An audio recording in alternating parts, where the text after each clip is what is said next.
자, 이제 파트 2 시작하도록 하겠습니다. 내용 깊숙이 한번 좀 들어가 보도록 하고요. 사실은 범죄 영화고 좀 쓸쓸하기도 하고 황량하기도 하고 이런 영화지만 의외로 또 코미디 장면 많지 않습니까? 어떤 두 번째 은행강도 씬이었던 것 같은데요. 어떤 할아버지가 있는데 그 장면이요. 네. You got a gun on you, old man? You're damn right I got a gun on me. Y'all gonna steal my gun too? 할아버지가 뭐 총을 들이대도 뭐 놀라지도 않고 예. 그래서 되게 블랙 코미디 영화가 뭐 이렇게 생각하는데 은행강도가 바로 나가자마자 이 할아버지가 겁도 없이 따라 나가서 막 그 범인들 향해서 주인공들 향해서 총질도 하고 이런 장면들이 나오게 되고요. 이 영화가 사실은 그 주인공에 해당하는 인물들 4명도 집중적으로 잘 살리고 있지만 조단역에 해당하는 굉장히 작은 캐릭터 하나하나가 너무 그 지역 사람 같지 않습니까? 네, 맞아요. 기본적으로 굉장히 잘 쓴 각본인 것 같고요. 사실 우리가 일반적으로 텍사스 가본 사람 많지 않잖아요. 가보셨어요? 전혀. 그렇죠. 네, 저도 가보긴 했습니다. 좀 짧게 여행한 정도인데 우리가 그런 뭐 텍사스의 정서, 뉴욕의 정서, LA의 정서 이런 걸 잘 모르잖아요. 근데 그것과 상관없이 훌륭한 영화는 마치 우리가 정말로 그곳에 간 것처럼 그곳 사람을 만난 것처럼 예를 들어서 경상도 남자의 어떤 특성 같은 것을 한국 영화가 잘 만들면 저는 미국 사람도 알 수 있을 거라고 생각하거든요. 그런 식으로 텍사스 사람들의 굉장히 거칠면서도 강인하면서도 자기 자신을 스스로가 지키는 그런 그 인물들이 영화 속에서 나오는데 그게 굉장히 재밌죠. 저는 그 텍사스 제일 또 큰 특징 중에 하나가 제일 총기가 많은 곳이라고 하잖아요. 각자 다들 총기를 가지고 있어서 공권력이 기대기 전에 자기들이 먼저 이렇게 해결을 하고 자기를 지켜내려는 뭐 그런 정서가 가장 뿌리 깊게 박혀 있는 그런 곳이라고 하잖아요. 그래서 그런 것도 되게 좀 인상적이었고요. 뭐 보안, 그 미국의 그 경찰 제도 자체가 굉장히 독특하죠. 뭐 보안관이나 뭐 레인저나 이런 것들도 사실은 이런 미국적인 역사와 관련이 있습니다. 그래서 미국은 그런 것들이 서로 중첩되는 이상한 경찰 제도를 갖고 있는데 이런 걸 일종의 뭐 자경주의 이렇게 얘기를 해야 될 텐데 자기의 안위는 자기가 지킬 수밖에 없어요. 왜냐하면 18세기 중엽 뭐 초반 중반에 미국이 동쪽에서 서쪽으로 팽창하는 시기에 국가 권력이 보호해 주질 못합니다. 그러니까 마을의 자치는 마을에서 알아서 해결을 해야 되니까 뭐 그것을 권력을 위임한 보안관이 있다든지 혹은 일반적인 사람들도 집에 총이 있다든지 이렇게 되게 되는데 그런 것이 지금도 이제 미국에 이어지게 돼서 남부 사람들은 지금도 총을 많이 갖고 있는데 상대적으로 뉴욕이나 LA 사람들은 덜 하죠. 그런 게. 이런 것들이 이제 이어지는데 어찌됐건 영화 속에서는 그렇게 자기 총으로 자기의 안위는 스스로가 지키는 남자든 여자든 이런 것들이 너무 인상적으로 묘사가 되고 가장 재밌는 장면은 그 할머니 웨이트리스 아닙니까? 욕쟁이 할머니요? 그렇죠. 우리식으로 얘기하면 딱 그 욕쟁이 할머니라고 할 수 있죠. 뭐 주는 대로 먹어 뭐 이런 거죠. Howdy, ma'am. How you doing today? Hot, and I don't mean the good kind. So what don't you want? Pardon? What don't you want? Oh, well, 뭘 먹을 거야가 아니고 뭘 안 먹을 거야? 라고 주문을 받습니다. 그리고 그동안 수십 년 동안 주문한 메뉴라고는 스테이크밖에 없는데 당신 뭐 먹을 거야? 이러면 스테이크 먹으라는 얘기잖아요. You know, I've been working here for 44 years. Ain't nobody ever ordered nothing but T-bone steak and a baked potato. 스테이크도 어떻게 요리하냐? 그럼 뭐 미디엄 웰던이냐, 웰던이냐 등등 있을 텐데 그냥 디폴트로 다 미디엄 웰던이죠. 뭐 미디엄 웰던 그러니까 물어본 거 아니야? 약간 그렇죠. 그래서 손님으로 간 사람이 보통 사람도 아니고 마을의 그 레인저인 마커스랑 그 부관이 둘이 갔음에도 불구하고 그런 대접을 받는 거죠. 그만큼 좀 이렇게 좀 강인한 면이 있는 곳이 아닌가 텍사스라는 곳이. 그렇습니다. 웨이트리스가 주문을 받고 가니까 마커스가 그런 말을 하잖아요. 이 식당은 절대 털릴 리가 없겠네. 그런 말을 하는데 이렇게 얼빵한 이 두 형제 같은 사람이 이런 식당에서 털려고 하면 진짜 맞고 나갈 것 같아요. 이렇게 손 들고 벌쓰고 있을 것 같은 코미디가 될 것 같은 생각이 드는데 그런 장면이 사실은 이 영화가 심각하고 굉장히 쓸쓸하고 슬픈 영화라서 그렇지 보고 보면 사실은 굉장히 재밌고 유머러스한 장면들도 많다. 그래서 사실은 저는 포스터 이미지만 보고는 되게 잔잔한 영화일 수 있겠다라고 각오를 했는데 하나도 지루한 게 없더라고요. 재밌어요. 진짜 보는데 영화적인 재미가 있어서 그렇습니다. 뭐 그래서 범죄 영화와 사실은 장르적으로 보면 서부극을 합친 영화예요. 어떻게 보면 범죄 영화의 탈을 쓴 서부극처럼 보이기도 하는데 이 영화를 이제 제가 뭐 좋아하는 여러 가지 이유들 중에 하나가 미국 영화가 가장 훌륭했던 시절을 생각할 때 어떤 사람들은 뭐 고전 할리우드의 전성기를 30년대부터 50년대까지 얘기를 하기도 하고 어떤 사람들은 소위 뭐 뉴 아메리칸 시네마라고 말을 했던 60년대 말에서 70년대 중반까지를 말하기도 해요.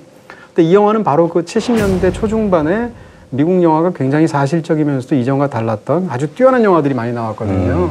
대표적으로 뭐 보니 앤 클라이드 같은 혹은 대부 같은 뭐 너무 많죠. 그런 영화의 기운들, 사실적인 범죄 영화 혹은 수정주의적인 서부국 영화 이런 것들을 너무 잘 살려내서 만든 영화처럼 보입니다.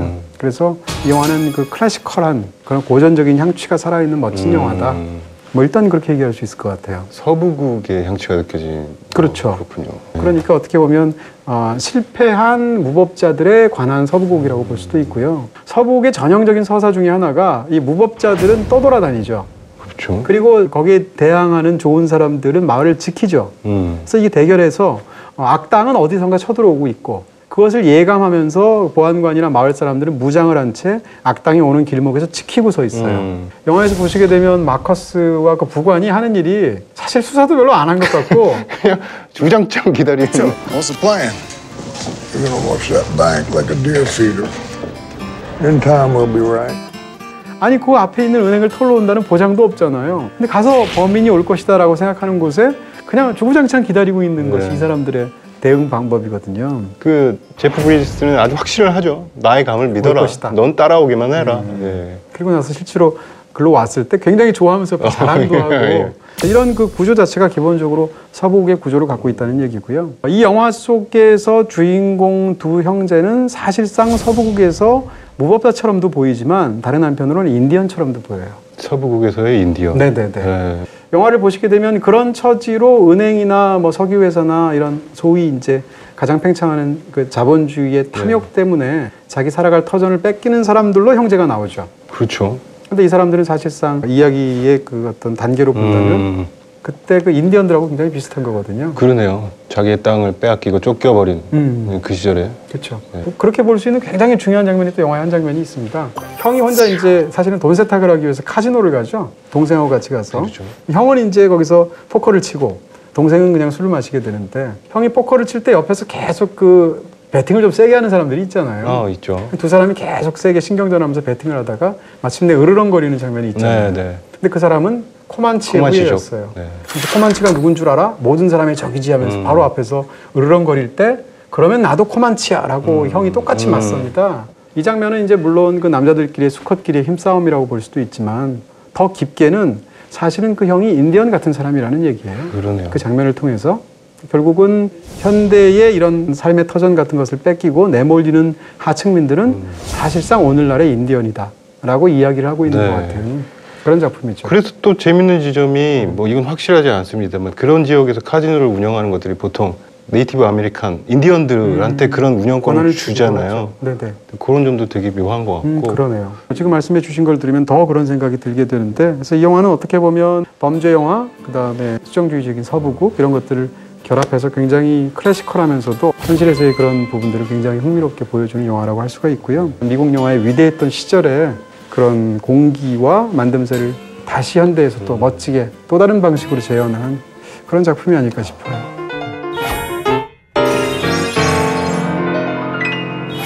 자, 이제 무비 속 시간인데요. 네. 자, 오늘도 많은 질문들이 있는데 이거를 김재웅님의 로스트 인 더스트에서 가장 인상적이게 본 부분이 어디인지를 질문해 주셨다고 김재웅님께서. 계속 이동하는 장면들이 많이 있잖아요. 저 범행을 하러 가고 뭐 도망을 가고 그런 장면들에 이제 풍경들이 이제 마을의 풍경들이 지나가는데 거기 입간판에 어떤 글자들이 눈에 확확 들어오더라고. 거기에 무슨 채무 변제. 채무 변제가 영어로 뭔가요? 그냥 빛 이렇게 써 있어요. 빛. 이렇게 써 있어요. 예, 그렇게 써 있는 막 그런 장면들이 한 서너 번 나오는데.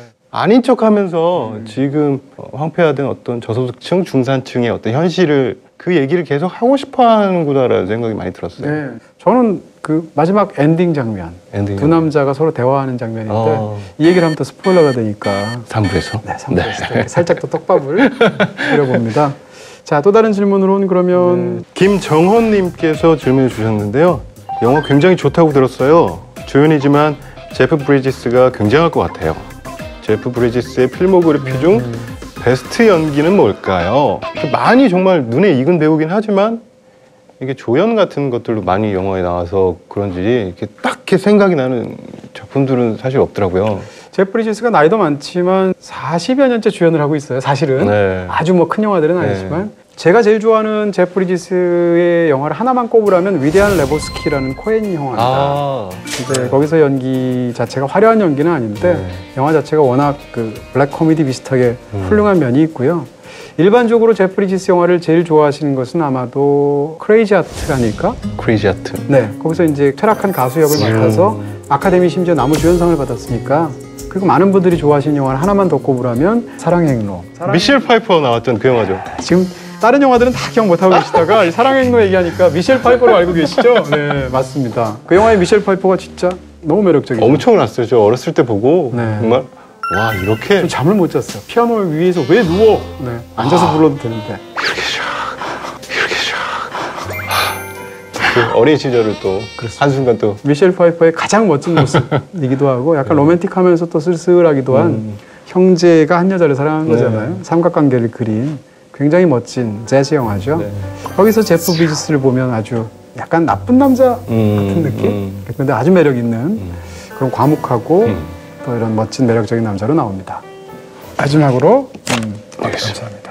범죄 드라마물을 장르로 삼는 영화들 중에서 어떤 영화는 드라마에 더 가깝고 또 어떤 영화는 범죄물에 더 가깝다고 하는데요. 이 영화는 둘 중에 어느 장르에 더 가까운가요? 하고 한민성님께서 보시기 어떠셨어요? 기본적인 얼개는 확실히 범죄 영화죠. 범죄 은행강도 씬으로 시작해서 그걸 계속 따라가는데 범죄 영화라고 하면 이 범행이 성공할까? 쟤네들이 잡힐까? 뭐 이런 점에 궁금해지잖아요. 네네.